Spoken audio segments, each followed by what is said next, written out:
지금도 그게 있는지 모르겠는데 전에 보면 TV 프로그램 가운데 KBS에서 했던 것으로 기억이 되는데 진품 명품이라는 프로그램이 있었거든요.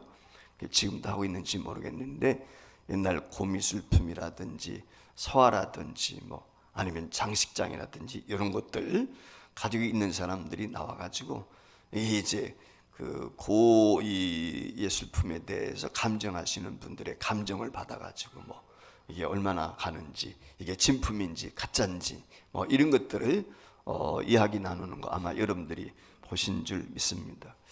예술품이라고 할 때 예술품에는 진짜가 있고 가짜가 있습니다. 여러분 아시는 것처럼 명화도 그렇습니다. 멋있는 그림도 진짜가 있고 모조품이 가짜가 있거든요. 똑같이 예를 들어서 모나리자 그림이다 그랬는데 그거 보고 똑같이 복사처럼 그려놓은 가짜도 있어요. 어떻게 보면 진짜보다 더 잘 그리는 경우도 많이 있습니다. 서예라고 하는 것도 그렇습니다. 이처럼 전문가도 구별하기 어려울 정도로 아주 정교하게 가짜를 만들어 놓죠. 그래서 전문가도 구별하기 어려울 만큼 진짜와 닮았는데 그것은 우리가 예술품으로 인정하지 않습니다. 한마디로 말하면 모조품은 예술품으로 인정을 않는단 말이죠. 자, 그러면은 모조품을 예술 작품으로 인정하지 않는 이유가 뭘까요? 그 이유가 어디 있다고 생각하세요, 여러분들? 자, 멋진 그림 하나가 있어요. 근데 똑같이 그려서 오히려 그거보다 더 잘 그려서 근데 그걸 예술품으로 인정해 주지 않거든요. 예술품으로 인정해 주지 않는 이유가 있습니다. 예술이란 뭐냐라고 했을 때 사전적인 의미가 있거든요. 그 사전적인 의미를 보면 우리가 이해할 수 있어요. 한번 읽어보겠습니다. 같이 읽어요. 시작. 실리를 떠나 인간의 정신적, 육체적 활동을 빛깔, 모양, 소리 등에 의하여 표현하는 인류 문화의 중요한 현상의 하나다. 이렇게 정의를 해놨습니다. 그러니까 그림을 그리든 글을 쓰든 음악이든 예술이 되는 기준이 있어요. 이건 예술품이다. 이건 하나의 상품이다. 그게 기준이 뭐냐? 예술품을 그리게 되었을 때 돈이 목적이 아니라 돼요. 작가들이 책을 쓰고 그림을 그리고 글씨를 쓸 때 조각을 만들 때 돈이 목적이 아니에요. 그러니까 오늘날은 예술가를 찾아보기가 어려워요. 임영웅이 인기 많죠. 예술가입니까? 아닙니까? 저는 예술가를 안 봐요. 그냥 연예인 뿐이에요. 가수. 왜? 돈이 목적이니까. 돈벌이가 목적이에요. BTS 인기 있죠. 돈벌이가 목적이에요. 아티스트라고 이야기하는데 진짜 예술가는 가난한 것이죠. 돈이 목적이 아니고 인기가 목적이 아니에요. 그 작품 자체가 좋아서 그래요. 그러니까 예술품이라고 했을 때 그 평가 기준이 뭐냐면 실리를 떠나야 돼요. 그러니까 돈 버는 목적이 아니에요. 출세 목적이 아닌 거. 순수 예술이란 말이 그런 의미가 있는 것이죠. 그래서 이 순수 예술, 작품 활동을 하되 돈 버는 목적이 아니고 정말 내가 그림 그리는 것을 사랑하고 글 쓰는 것을 사랑해서 책을 만들어낸다든지 그림을 그리는 그런 사람들의 모습을 보면 우리가 존경하게 되고 그런 그림이 후대에 가서 빛을 발하는 거예요. 우리나라의 유명한 화가들 가운데 박수근 화가가 있죠. 소라든지 뭐 이런 거 그린 거 여러분들 보셨을 게 이중섭이라고 하는 화가가 있습니다. 자, 이중섭이나 박수근 같은 사람들이 가난했습니다. 부유하게 산 자 하나도 없습니다. 근데 그들이 남긴 작품은 명화입니다. 몇십억짜리, 몇 억짜리가 수두룩합니다. 근데 그들은 가난했어요. 그들은 뭐냐면 돈이 목적이 아니었어요. 돈을 목적으로 해서 그림을 그리고 작품을 만든 게 아니라 순수하게 그림 자체가 좋아서 그림을 그린 것이죠.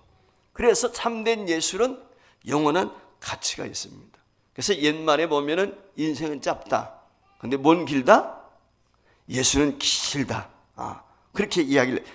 영원한 것은 아닌 것 같고 어찌거나 예술은 길다. 그래서요. 수백 년, 천년 전에 그렸던 판화라든지 벽화라든지 그런 것들이 그 시대에는 인기가 없었고 그 시대에는 그것을 그렸던 사람들이 가난하게 살다 갔지만 후대에 가서 그것이 명작으로 꼽히게 되고 수많은 가치를 창출하는 것을 볼 수가 있죠. 그러니까 참된 예술품이란 말의 의미는 돈이 목적이 아닌 거예요.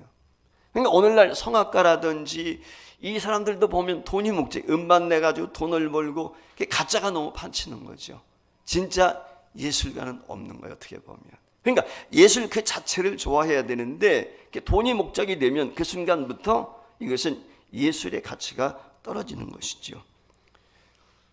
우리가 잘 아는 것처럼 이와 같이 이중섭이나 지금 김수근 씨 얘기를 했지만은 과거의 예술가들은 모두가 가난했다. 한마디로 말하면 그렇게 이야기를 할 수 있어요. 그런데 그들의 작품을 보면서 후대에 그 작품 속에 담겨있는 그 작가의 어떤 사상이나 생각이나 삶을 유추해내고 그걸 감동하고 공감할 때가 있는 것이죠. 우리는 우리 인생 자체가 사실은 예술이 돼야 돼요. 삶이 예술이어야 돼요. 삶이 예술이라는 말의 의미는 아름다운 삶. 예술 그러면 아름답잖아요. 예술하는 사람은 고뇌스러워요. 예술하는 사람은 힘들어요. 제가 잘 아는 분 가운데 서예가가 있는데 이분이 작품 전시회를 한 번씩 해요. 작품 전시회를 하면 이가 하나씩 빠져요. 잇몸이 다 일어나 버리는 거예요. 얼마나 신경을 쓰는지 거기에 집중해서 서예를 하게 될 때 습작을 글씨를 쓰잖아요. 그 옛날에 그 창호지 비슷하게 생긴 건 그 글자 쓰는 거 그게 뭔지 그 한지 있지 않습니까? 글씨 얼마나 버리게 되는지 몰라요. 우리가 볼 때는 잘 썼어요. 내가 볼 때는. 근데 버려요. 자기 마음에 안 들면 다 버리는 거예요. 그래서 하나의 작품이 나오는데 어렵습니다. 힘듭니다. 여러분들 이천이라든지 이런 데 가면 도자기 공장이 있거든요. 도자기 고내는 걸 보면 작가들은요 많이 만들어가지고 굽거든요. 근데 많이 만들어서 굽는데 우리는 잘 모르는데 다 망가뜨립니다. 깨트려 버립니다. 그리고 한두 개밖에 몇십 개, 몇백 개 걷는데 한두 개밖에 작품이 안 나와요. 나머지는 작품으로 인정을 안 하는 거예요. 본인이 만족을 못하는 거예요. 이게 예술가거든요. 그게 돈이 목적이라면 어떻게? 근데 시장에다 내가 팔면 되는 거죠. 근데 예술가는 그렇지 않단 말이죠. 자, 그러면 우리가 신앙생활을 하게 될 때 아름다운 모습이 저는 예술가 같다 생각을 하는데 예수님이 예술가처럼 사셨어요. 이 말의 의미는 예수님의 삶은 고달팠어요. 근데 작품이 후대에 많은 사람들에게 공감을 주고 감동을 주는 것처럼 예수님의 삶이 오늘 우리에게 이르기까지 그의 삶을 통해서 감동을 받고 영향을 받고 있는 것이죠. 따라서 첫 번째, 예수님은 예술과 같은 삶을 살았다. 아름다운 예술가였다. 삶의 예술가. 이렇게 정의할 수가 있겠습니다. 근데 예수님은 사실 예술과는 관계가 깊지 않죠. 근데 그 삶이 예술과 닮은 것입니다. 여러분, 주님은 말씀은 어떤 문학가도 따라갈 수 없는 그 예수님의 말씀 속에 보면 엄청난 기교가 담겨 있어요. 그 말씀에 위트가 있고 재치가 담겨 있습니다. 신약성경 말씀에 보면은 예수님이 진리를 가르치게 될 때 예수님께서 많은 비유를 통해서 얘기를 하셨거든요. 예수님이 말씀을 하실 때 비유가 아니면 안 하셨다 그렇게 했어요. 그 비유를 이야기하는 것 중에 하나가 뭐냐면 알아듣게 하기 위해서 비유를 쓰시는 거예요. 동시에 알아듣지 못하도록 하기 위해서 비유를 쓰는 거예요. 그러니까 택한 백성들에게는 알아듣게 하고 택하지 않는 백성들은 알아듣지 못하게 하는 거지. 당시 바리새인들이나 서기관들 이 사람들이 알아듣지를 못해요. 예수님의 말씀이 너무 기이해서. 그래서 마태복음 22장 22절 말씀에 보면은 그 바리새인들 종교 지도자들이 보이는 반응이 뭐냐면 저희가 이 말을 듣고 기이 여겼다. 그렇게 표현을 했거든요. 그러니까 그 예수님의 말씀에 대해서 기이 여겼던 사람들은 대제사장들, 사리개인들, 바리새인들, 당시 최고의 학문을 가지고 있는 종교 지도자였다는 거거든요. 심지어 예수님의 제자들까지도 예수님을 추동하는 모든 사람들이 예수님의 말씀이 기이하게 여겼다. 성경이 그렇게 이야기를 하고 있습니다. 그래서 문학가들이 이야기하는 것이 뭐냐면은 예수님이 만들어낸 글과 그 말씀들은 최고의 예술적인 가치가 있다. 누구도 모방할 수 없는, 누구도 흉내낼 수 없는 예수님만이 가지고 있는 특별한 그 말씀의 능력이 있다라고 하는 것을 알 수가 있어요. 예를 들면 그런 것이죠. 예수님께서 예수님을 궁지에 몰아넣기 위해서 모함하기 위해서 많은 사람들이 여러 가지 일로 예수님을 올가미 채기 위해서, 책을 잡기 위해서 그 뭡니까? 궁지에 몰아냈습니다. 예를 들면 그런 것이죠. 한 번은 사두개인들이 예수님이 성전에 계실 때 성전세를 내야 되거든요. 헌금을 하도록 되어 있단 말이에요, 성전에. 그러니까 그 문제를 가지고 질문을 합니다. 세를 바치는 것이 가합니까, 안 합니까? 한마디로 말하면 노마의 세를 내는 것이 합당합니까, 안 합니까? 그 질문을 예수님이 하게 되었거든요. 그랬을 때 예수님한테 뭡니까? 이 로마의 세금을 내는 것이 가합니까, 아닙니까? 하고 물어보는 이유는 뭐냐면 두 가지 올무를 책잡기 위한 것이에요. 첫 번째는 내지 말라 라고 했을 때는 당시 로마의 법을 접촉하는 것이기 때문에 문제가 생기는 거죠. 그래서 예수님이 잡혀갈 수 있죠. 세금 안 내는 일에 앞장을 서게 되면 어떻게 되겠어요? 반로마, 한마디로 말하면 반기를 드는 거니까 그걸 책잡기 위한 것이고, 그 다음에 로마의 세금을 내야 된다라고 이야기하면 반유대적인, 한마디로 말하면 로마에 순종하는 것으로, 그래서 그 당시에 유대인들은 로마에 세금 내는 것을 거부하는 사람들도 많이 있었거든요. 그러니까 한마디로 말하면 친로마 정책에 따르는 것이 되니까 백성들로부터 지탄을 받게 될 수밖에 없는 것이죠. 그래서 그 로마의 세금을 내는 것이 가합니까? 그렇지 않습니까? 라고 예수님한테 사두개인들이 질문하는 이유는 바로 이 두 가지 중에 하나라도 저촉이 되면 예수님을 난처한 입장에 떨어뜨리기 위해서 그렇게 하는 거예요. 그랬을 때 예수님이 어떻게 하셨죠? 예수님이 하신 방법이 뭐예요? 예수님이 하신 방법이, 그럼 나한테 그 말을 가져봐라. 그러면서 뭐라고 그래요? 거기에 로마의 황제 그림이 그려져 있는 거예요. 그때 예수님이 하시는 말씀이 뭐죠? 가이사의 것은 가이사에게, 하나님의 것은 하나님께 드려라. 그러니까 그들이 답을 못하는 거죠. 즉 한마디로 말하면 예수님을 올무에 묶어가지고 어떻게 하든지 곤란에 빠뜨리려고 했는데 예수님께서는 지혜로 그 계략을 벗어나게 되고 오히려 그것이 많은 사람들의 동감을 얻게 되는 것입니다.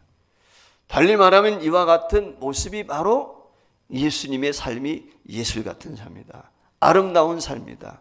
어느 한쪽에도 치우치지 않으면서 많은 사람들의 교훈을 주고 도전을 주는 거거든요. 여러분, 피카소, 여러분들 그림 좋아하시지요? 근데 피카소가 그림으로서는 좋은 그림을 많이 그렸지만 삶은 문란합니다. 여러분요, 피카소의 특징이 뭐냐면 제가 살펴보니까 마음에 드는 여자가 있으면 다 취하는 거예요. 여러분, 피카소의 아내가 몇 명인지 아십니까? 7명입니다. 7명. 바람둥이였어요. 그러니까 삶은 아름답지 못했어요. 그러니까 멋있는 그림은 그렸는지 모르겠지만 자기 눈에 드는 여인은 자기 사람을 만드는 거예요. 결국 나중에 불행했지 않습니까? 이 도스토옙스키의 작품을 제가 좋아하는데 이 도스토옙스키가 비참한 삶을 살았거든요. 그 이유가 뭔지 아세요? 이 사람이 도박에 빠졌어요. 그래서 원고료가 나오면 도박에 다 쓰는 겁니다. 그러다 보니까 피폐해질 수밖에 없는 것이거든요. 그래 어려웠어요, 삶이. 그런 경우 참 많습니다. 그러나 예수님은 예술 작품 만들지 않았지만 그분의 삶이 예술 작품보다 더 아름답고 더 향기가 있고 멋진 것입니다. 어떤 예술보다 아름다운 예술과 같은 삶을 살았던 분, 그분이 우리 예수님입니다. 예수님은 소설 쓴 적이 없어요. 시곡을 쓴 적이 없어요. 작품을 남긴 적이 없어요. 그런데 예수님의 말씀 한마디 한마디, 교훈 하나, 그의 발자취 모든 것들이 작품이에요. 여러분, 신비입니다. 예수님의 죽음을 어떻게 작가들이 표현할 수 있겠어요? 예수님의 부활을 뭘로 표현할 수 있겠어요? 예수님의 승천을 무엇로 표현할 수 있겠어요? 그거보다 완벽하고 그거보다 멋있는 예술 같은 작품은 없는 것이죠. 어떤 화가도 어떤 작가도 표현할 수 없는 그의 삶 자체가 이처럼 아름답고 멋있는 삶이었다. 그걸 우리에게 보여주고 있는 것이죠. 오늘 여기 말씀에 보면 예수님이 자신의 일생을 어떻게 예술과 같은 아름다운 멋진 삶을 살았는가, 그걸 말씀해 주고 있는데 9절 말씀 아까 조금 전에 화면에 떴었는데 같이 읽어봐요. 시작.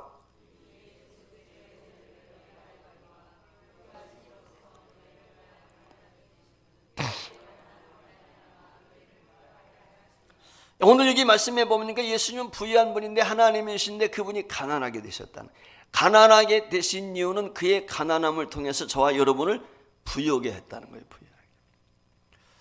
얼마 전에서 저희 아내가 합창 이렇게 나가는 데가 있는데 사무 합창단이 있거든요. 근데 거기 CTS에서 어느 천안에 있는 노숙자를 케어하는 교회를 후원하기 위한 후원의 밤 찬양제가 있었어요. 근데 그 목사님 부부가, 자세히는 제가 모르는데 정말 비닐하우스에서부터 교회를 시작하면서 노숙자들을 대접을 하는 거죠. 공개를 하는 거죠. 그리고 지금은 이제 아마 교회가 지어져 있는 줄로 그렇게 알고 있는데, 자기는 헐벗고 굶주리는 거 아니겠어요? 그런데 노숙자들 내 형제 자매처럼 다 맞아들여가지고 케어를 하는. 어제 이제 우리 교회가 협력하고 있는 광야교회, 광야교회 목사님이 저도 좀 참여했으면 좋겠다고, 후원도 좀 더 해줬으면 좋겠다고 그랬는데 제가 참여도 못했고 후원도 못했지만은 저희 아내가 또 거기를 다녀왔거든요. 거기 한 2, 3천 명 되지 아마. 그분들에게 매년 이맘때가 되면 하는 게 있는데 그게 뭐냐면 잠반 나누는 거예요. 잠반. 그래서 온누리교회, 뭐 사랑의 교회, 남서울교회, 뭐 이런 여러 교회들이 참여해서 어제 아마 홍정길 목사님이 설교를 하시고 그랬는데, 우리 임명희 목사님이 노숙자들과 함께 광야교회를 그걸 살피며 수고하고 있죠. 그 임명희 목사님 밑에서 교육을 받았던 우리 한참 후배가 있는데, 이 친구가 등대교회라고 청량리에서 똑같은 사역을 해요.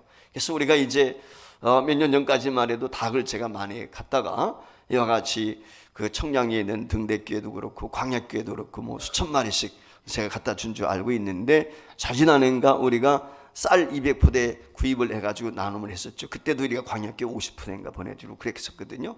우리가 이제 등대교회도 몇십 포대 보내주고 이렇게 했었는데, 우리 인천도에도 속한 사람 가운데 하나가 송은 목사님이라고 저쪽에 그 어딥니까? 그 검단 쪽에서 새로남교회라고 하는 걸 하고 있는데, 우리 그 전성현 집사님 그 병원에서 얼마 떨어지지 않은 곳이, 그게 뭐냐면 거기도 노숙자예요.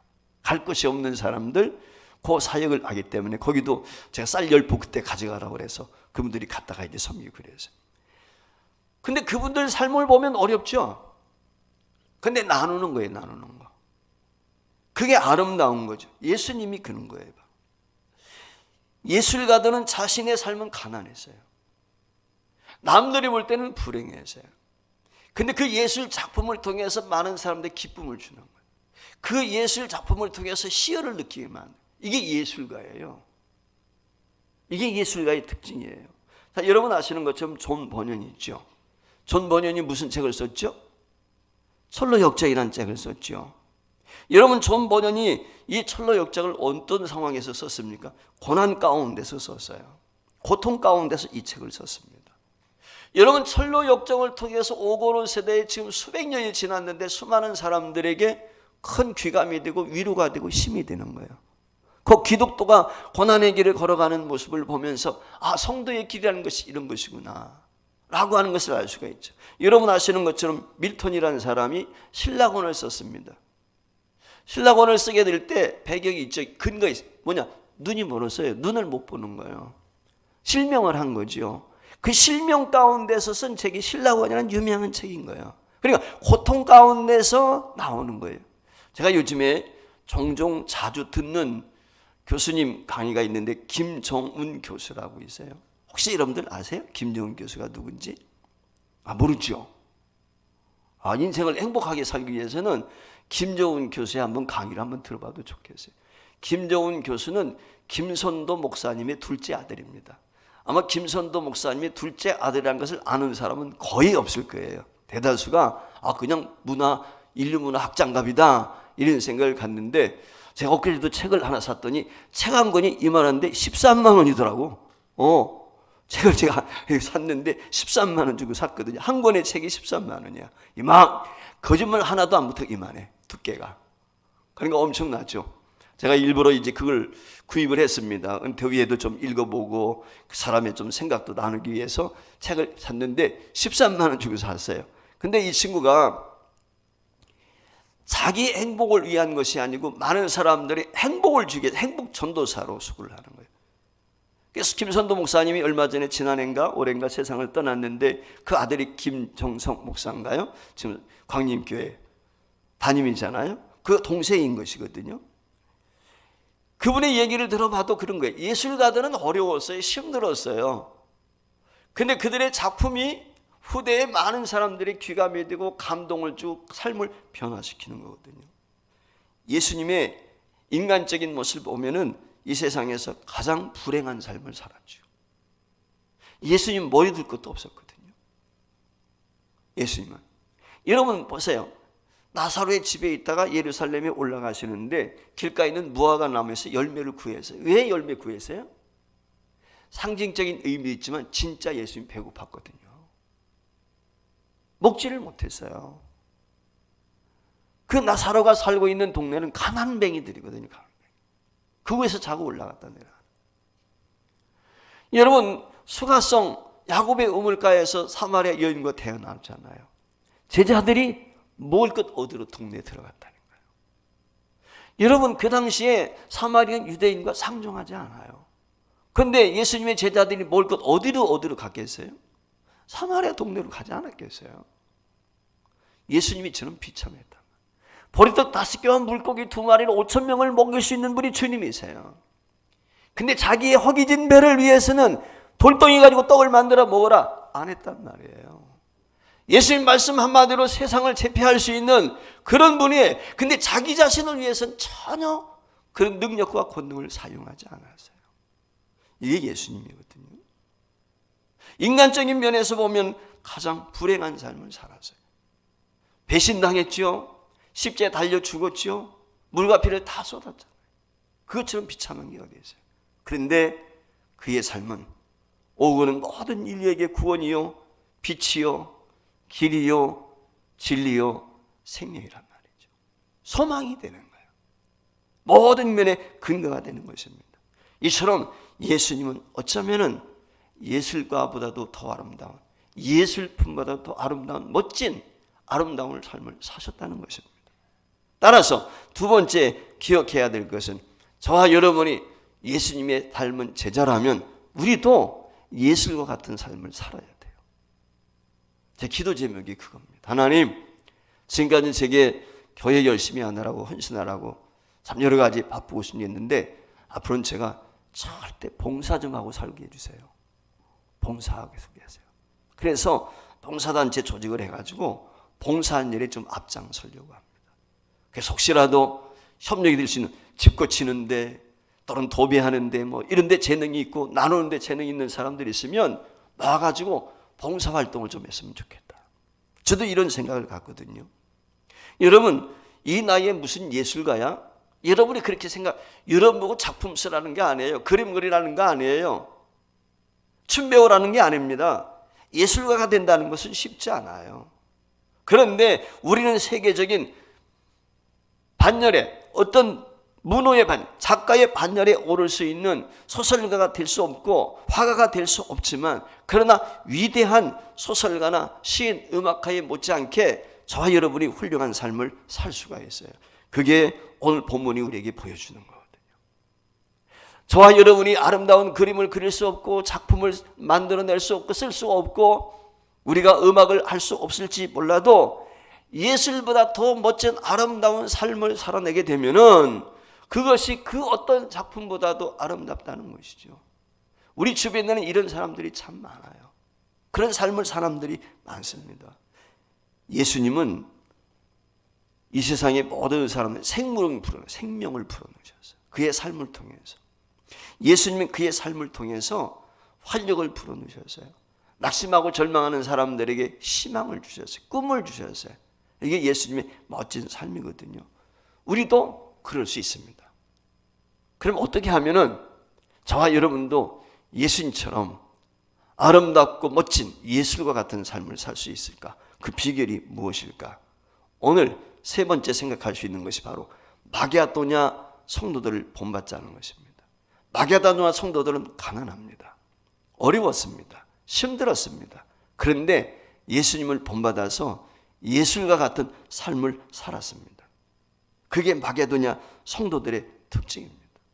그러면 마게도냐 성도들의 특징이 무엇일까요? 삶이 무엇으로 하여금 그들로 하여금 예술과 같은 아름다운 삶을 살도록 했을까요? 그것은 나눔입니다. 그들이 나눔 운동에 동참했다는 거예요.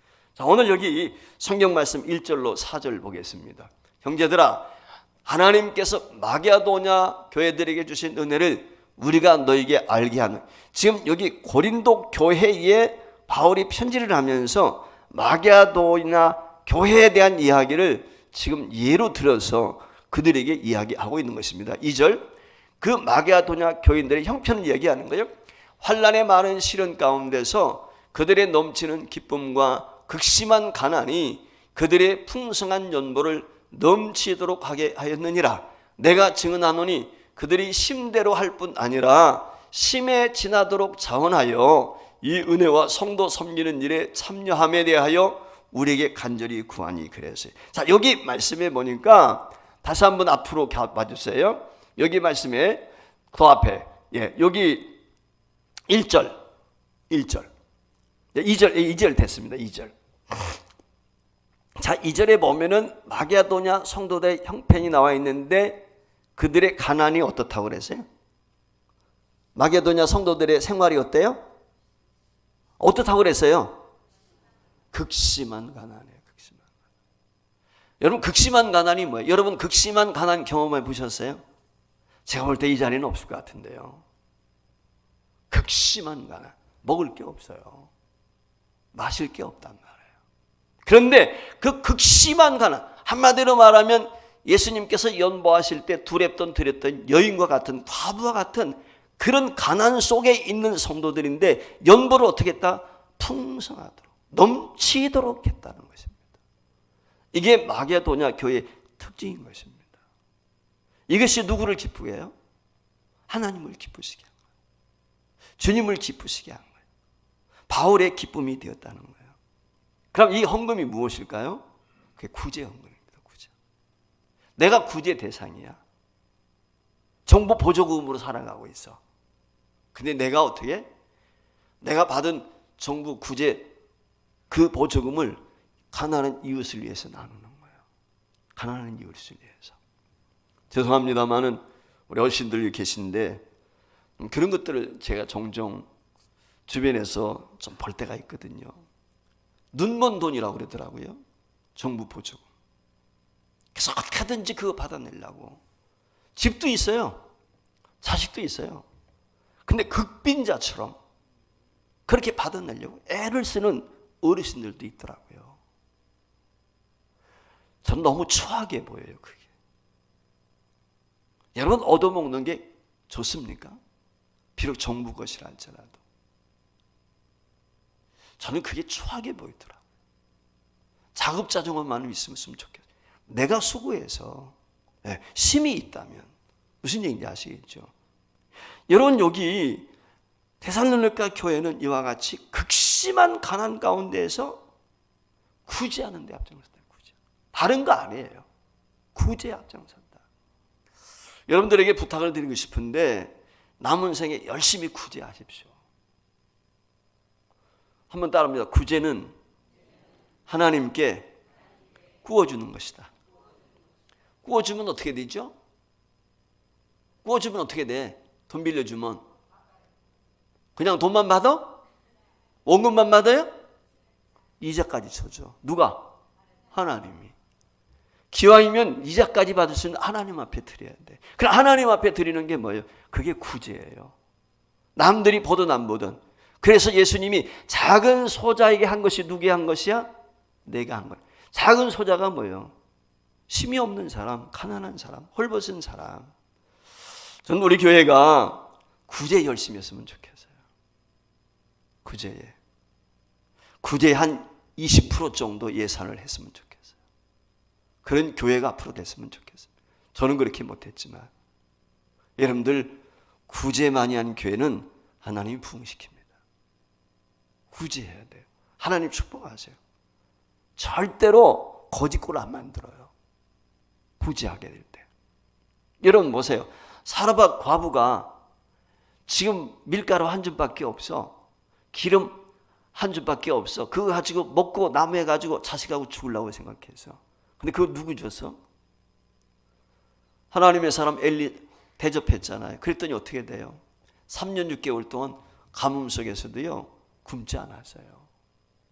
이게 하나님 강제로 어떻게 보면 그는 선제를 대접했는지 모르겠지만 강제로 했을지라도 하나님은 축복하신단 말이죠. 따라서 저와 여러분이 주님처럼 예술가 같은 삶을 어떻게 하면 살 수 있을까? 네 번째, 우리가 도전받기를 원하는데 오늘 5절에 이렇게 기록을 했습니다. 5절 말씀 같이 읽어봐요. 우리가 바라던 것뿐 아니라 그들이 먼저 자신을 주께 드리고 또 하나님의 뜻을 따라 우리에게 주었도다 그랬어요. 조금 전에 말씀을 드렸죠. 가난하다고 그랬습니다. 가난했던 그들이 어떻게 했다고 그랬습니까? 하나님 앞에 드림이 되었고 하나님 앞에 드렸을 뿐만 아니라 구제하는 일에 헌신했을 뿐만 아니라 바울 사도의 사역에 동참했다는 것입니다. 헌신했다. 우리에게도 넘치게 했다. 그렇게 이야기를 하고 있어요. 여기 중요한 단어 하나가 있는데 무엇입니까? 먼저 자신을 주님께 드렸다는 거예요. 주님께. 이게 굉장히 중요합니다. 주님께 드렸다는 것이 무엇입니까? 그리고 이어서 하나님의 뜻을 따라 우리에게도 주었다. 그렇게 설명을 하고 있거든요. 그러니까 마게도냐 성도들이 아름다운 삶을 살 수 있었던 비결은 다른 데 있는 것이 아니라 극심한 환경 속에서도 먼저 그 삶을 하나님의 기쁨이 되기 위해서 하나님께 드리는 것입니다. 주님께 드리는 거예요. 이게 중요한 것입니다. 그러다 보니까 어려운 형편 중에서도 연보를 넘치게 했다. 그리고 힘들고 어려운 교회와 성도들을 도왔다 라고 이렇게 말씀을 하고 있습니다. 대부분의 사람들은 어떻습니까? 예수 믿는 사람들도 마찬가지죠. 내 집 어떻게 하면 늘려갈까? 좋은 집으로 이사 갈까? 좋은 차 살까? 내가 좋은 옷을 어떻게 입고 내 자식들을 어떻게 케어할까? 나 먼저 생각하죠. 그렇지 않습니까? 대다수가 그렇잖아요. 여러분들은 어떠신지 모르겠지만은 그게 고린도 교인들이거든요. 고린도 교회는 부자입니다. 능력도 있습니다. 각양 은사도 있습니다. 방언의 은사, 예언의 갖가지 은사도 있어요. 근데 고린도 교회의 특징은 뭐예요? 자신들이 가진 것, 자신들의 능력, 자신들의 재능을 자랑하는데 급급했어요. 여러분, 자기를 드러내고 자랑하는 데는 싸움이 있게 돼 있어요. 다툼이 있게 된 것이에요. 그러니까 고린도 교회는 싸움이 끝이질 않았어요. 이게 문제거든요. 여러분, 섬기고 나누고 봉사하는 교회는 다툼이 없습니다. 거기는 다툼이 있을 수가 없어요. 욕심채리고 자기의 것을 챙길 때 거기에 다툼이 있던 거거든요. 고린도 교회는 능력이 있었어요. 힘이 있었어요. 그 고린도 교회를 향해서 오늘 연보에 대한 말씀을 주시는 거예요. 즉 한마디로 말하면 구제하라. 열심히 섬겨라. 그 얘기를 주는 거거든요. 여러분, 공산주의 특징이 뭐죠? 공산주의는 있는 자들의 것을 뺏어서 가난한 자들에게 나눠주겠다. 평균케 하겠다는 것입니다. 근데 결국은 공산주의가 어떻게 됐죠? 모두가 다 가난해져 버렸어요. 결국 망할 수밖에 없는 것이거든요. 여러분, 강제로 뺏어가지고는 평균케 안 돼요. 자발적이어야 되는 것입니다. 강요에 의해서가 아니라 스스로가 하나님 앞에 드림을 통해서 자발적으로 평균케 돼야 되는 거예요. 이게 굉장히 중요한 거거든요. 남들보다 더 가진 것을 초대교회의 특징이 무엇입니까? 바나바의 특징이 무엇입니까? 자신의 것을 사도들 앞에 내놓지요. 그리고 그것을 사도들이 어떻게 합니까? 가난한 이웃들을 구제한단 말이에요. 초대교회의 특징이 그거예요. 그래서 좋은 소문이 막 나는 거예요. 네, 교회가.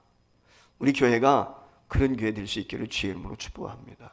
자, 13절, 14절 보겠습니다. 같이 시작. 이는 다른 사람들은 평안하게 하고 너희는 공고하게 하려는 것이 아니요 균등하게 하려 함이니 이제 너희의 넉넉한 것으로 그들의 부족한 것을 보충함은 후에 그들의 넉넉한 것으로 너희의 부족한 것을 보충하여 균등하게 하려 함이라.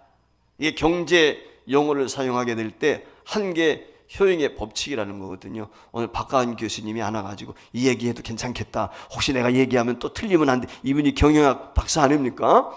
그런데 이게 쉽게 말하면 한계 효용의 법칙이라는 거거든요. 이게 어떤 의미가 있냐면은 1,000원밖에 없는 사람이 10,000원 가진 사람, 그 사람하고 비교하게 될 때 똑같은 1,000원이라 할지라도 가치로서는 똑같은 거죠. 1,000원의 가치는 똑같은데 1,000원이 전부인 사람과 10,000원 중에 1,000원은 엄연한 차이가 있다는 것입니다. 그걸 지금 이야기하는 거거든요. 그러니까 1,000원밖에 없는 사람에게는 1,000원이 엄청난 가치가 있는 돈이지요. 근데 10,000원을 가지고 있는 사람에게는 1,000원이 별것 아닌 거예요. 10분의 1이니까. 근데 그 1,000원의 가치가 10,000원을 가진 사람에게는 큰 의미가 없지만 그 10,000원을 가진 사람이 10사람에게 1,000원씩 나눠주는 거예요. 10사람에게 1,000원씩 나눠주었을 때 내가 10,000원을 가지고 그 가치에 대한 감격과 기쁨을 누리는 것보다 각 사람에게 10명에게 1,000원을 나눠주었을 때 그 10사람이 누는 그 1,000원의 가치와 그 감격과 기쁨은 훨씬 크다는 것을 이야기하는 거예요. 그러니까 10,000원이 있는 사람이 1,000원은 별거 아니에요. 근데 1,000원인 이 사람에게 전부니까 그 가치가 엄청 크거지요. 이것을 19세기 경제학자 알프레드 마살이라는 사람이 주장을 한 거거든요. 이게 한계 효용의 법칙이라는 용어를 만들어냈어요. 그리고 이것을 통해서 후대에 노벨 경제학상까지 받습니다. 그런데 이 문제를 어디서부터 했어요? 이미 구약성경에도 나와 있고요. 신약성경 교회가 시작될 때도 이 일을 이룬 거예요. 초대교회가 어떻게 했어요? 모든 사람들이 유무상통했잖아요. 자신의 것들을 갖다가 내놓고 그들이 함께 삶을 나눴어요. 이게 유무상통해서 초대교회가. 오늘날 경제학자들이 무슨 주장을 내세우기 그 이전부터 벌써 초대교회는 이와 같이 했단 말이죠. 여러분 부모들이 어떻습니까? 부모들이요 자식이 아프든지 자식이 공부해야 된다고 하면요 돈이 없어요. 근데 부모는 어떻게 하든지 돈을 만들어내. 어디 가서 빌어 오든지 수단 방법을 가리지 않고 그 자식을 살려내기 위해서 애를 쓰잖아요. 그렇지 않습니까? 그러니까 그 가치가 얼마나 자식이 먹지 못하고 입지 못하고 여행 가지 못하지만 자신은 그러지 못하지만 자식을 위해서는 다 쓰는 거예요. 이게 부모 마음 아닙니까? 저와 여러분이 하나님을 기쁘시게 하는데 우리가 가져야 될 마음의 자세가 그거예요. 내 자식에 대한 부모의 마음을 갖게 되면 하나님의 기쁨이 될 수 있어요. 내 자신의 기쁨을 내 자신을 보다도 하나님을 위해서 하나님의 영광을 위해서 이와 같은 마음의 자세를 가지고 헌신하고 수고한다면 그게 아름다운 모습이에요. 예수님이 그렇게 사셨잖아요. 저와 여러분을 위해서 물과 피를 다 쏟아주셨단 말이죠. 오늘 보면 12절 말씀 함께 같이 읽어보겠습니다. 할 마음만 있으면 있는 대로 받으실 터이요 없는 것은 받지 아니하시리라. 중요한 건 저와 여러분의 마음이에요. 마음입니다. 이제 올해도 며칠 안 남았거든요. 여러분들 어떤 삶을 지금까지 살아오셨어요? 저나 여러분이나 남은 생에 나눔의 삶은 살면 좋겠어요. 나눔의 삶. 하늘나라에 갔을 때 자랑할 수 있는 것은 그것밖에 없을 것 같아요. 욕심 부리고 사는 게 아니라 이제는 나눠주세요. 나눠주세요. 내가 다 싸들고 가는 거 아니잖아요. 그렇지 않습니까? 이 나눌 때 15절 말씀이 결론이에요. 같이 읽어봐요. 15절. 기록된 것 같이 많이 거둔 자도 남지 아니하였고 적게 거둔 자도 원하지 아니었다. 이게 뭐냐면은 여러분 광야길을 가게 될 때 만나를 거뒀잖아요. 그 만나 이야기예요. 만나. 여러분들 만나 거두게 될 때 욕심이 있어가지고요 이틀 거 거둬가지고 왔거든요. 그 이틀날 먹으려고 보니까 어떻게 됐죠? 썩어버렸어요. 여러분들 여러분의 재산이 썩지 않기를 주의 이름으로 축복합니다. 여러분의 가지고 있는 집이라든지 재산들 저는 그런 생각이 들어요. 좀 큰 집, 멋진 집 있으면 줄여서 그렇잖아. 저는 그렇게 생각을 하거든요. 그거 가지고 구제하고 봉사하면 얼마나 하나님 기뻐하실까. 삶에 불편함이 없다면 저는 그걸로 족하지 않을까. 저는 그런 생각을 좀 갖습니다. 몇십억짜리 아파트 내가 산다고 그게 하나님 앞에 자랑거리가 될까요? 2, 3억짜리 아파트에 살아도 하나님이 함께 하시면 그것이 천국이 아닐까요? 저는 그런 생각이 듭니다.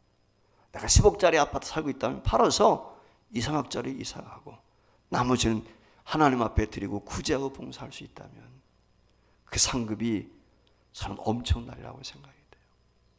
이런 성도들이 나오는 그런 소문 있는 교회 되기를 주의 이름으로 축복합니다.